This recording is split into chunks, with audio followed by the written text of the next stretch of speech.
உலக நடப்புகள் உங்கள் உள்ளங்கைகளில். www.newsbar.lk. ஈரானின் அணுத்தளங்கள் மீதான அமெரிக்க தாக்குதல்கள் எதனையும் சாதிக்கவில்லை. போர் நிறுத்தத்திற்கு பின்பு முதல் தோன்றிய ஈரானிய அதி உயர் தலைவர். ஈரானிய அணுசக்தி தளங்கள் மீதான தாக்குதல்களால் அமெரிக்கா எந்த பலனையும் பெறவில்லை என்று ஈரானின் அதி உயர் தலைவர் அயத்துல்லா அலி கமேனி கூறியுள்ளார். அலி கமேனி எங்கே மறைந்து இருக்கின்றார் என்ற கேள்விகளுக்கு பதில் கொடுக்கும் முகமாக 12 நாட்கள் நடந்த மோதலுக்கு பின்பு வெளியிட்டுள்ள தனது முதல் காணொளி அறிக்கையில் ஈரானின் பதிலடியால் இஸ்ரேல் கிட்டத்தட்ட வீழ்த்தப்பட்டதாகவும் அவர் கூறினார். இஸ்லாமிய குடியரசு அமெரிக்காவிற்கு கடும் பதிலடியை கொடுத்தது. இந்த பிராந்தியத்தில் உள்ள அமெரிக்காவின் முக்கிய தளங்களில் ஒன்றான அல்-ஹுதைத் விமான தளத்தை தாக்கியது என்றும் அவர் அந்த காணொளியில் கூறியுள்ளார். இதேவேளை அமெரிக்க தாக்குதலில் அணுசக்தி மையங்கள் மிக மோசமாக பாதிப்பு, இழப்பீடு கோருகிறது ஈரான்.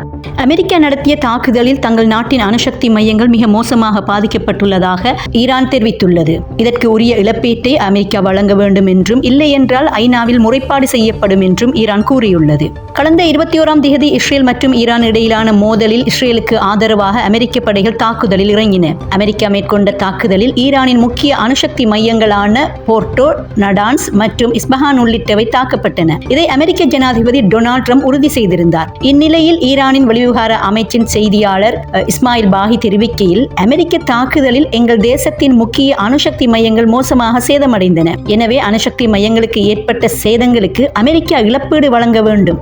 போர் நிறுத்தம் தொடர்பில் எழுத்துப்பூர்வமான ஒப்பந்தம் எதுவும் இஸ்ரேலுடன் மேற்கொள்ளப்படவில்லை. இஸ்ரேல் தாக்குதலை நிறுத்தியுள்ளது, அவ்வளவுதான் என்றார். இதேவேளை அமெரிக்கா நடத்திய தாக்குதலில் ஈரானின் அணு உலைகள் அளிக்கப்படவில்லை என்று அமெரிக்காவின் CNN, தி நியூயார்க் டைம்ஸ் ஊடகங்கள் செய்தி வெளியிட்டிருந்தன. அமெரிக்காவின் பாதுகாப்பு உளவு அமைப்பு நடத்திய தொடக்க மதிப்பீட்டில் தாக்குதல்கள் தற்காலிக பாதுகாப்புகளையே ஏற்படுத்தியது. இதனால் ஈரான் ஒரு சில மாதங்களே அணு திட்டத்தில் ஈடுபட முடியாத நிலைமை உள்ளது என்றும் அந்த ஊடகங்கள் தெரிவித்துள்ளன. ஈரானின் அணு உலைகள் தொடர்ந்து செயல்படும் வகையில் நன்றாகவே உள்ளன என்றும், செறிவூட்டப்பட்ட யுரேனிய பொருட்கள் முன்பே பாதுகாப்பாக வேறு இடத்துக்கு கொண்டு செல்லப்பட்டு விட்டது என்றும் தெரிவிக்கப்பட்டுள்ளது. ஈரானில் நடந்த இராணுவ தாக்குதல் வெற்றி என்றும் ட்ரம்ப் கூறி வந்த சூழலில் ஈரான் மீது அமெரிக்கா நடத்திய தாக்குதலில் அணு உலைகள் அழியவில்லை, அவை பாதுகாப்பாக உள்ளன என்று அமெரிக்க ஊடகங்களை செய்தி வெளியிட்டமை பெரும் பரபரப்பை ஏற்படுத்தியுள்ளன. முன்னதாக கடந்த 21ஆம் தேதி அமெரிக்க விமானங்கள் ஈரானின் 3 அணுசக்தி தளங்களை குறிவைத்து தாக்குதல்களை நடத்தின.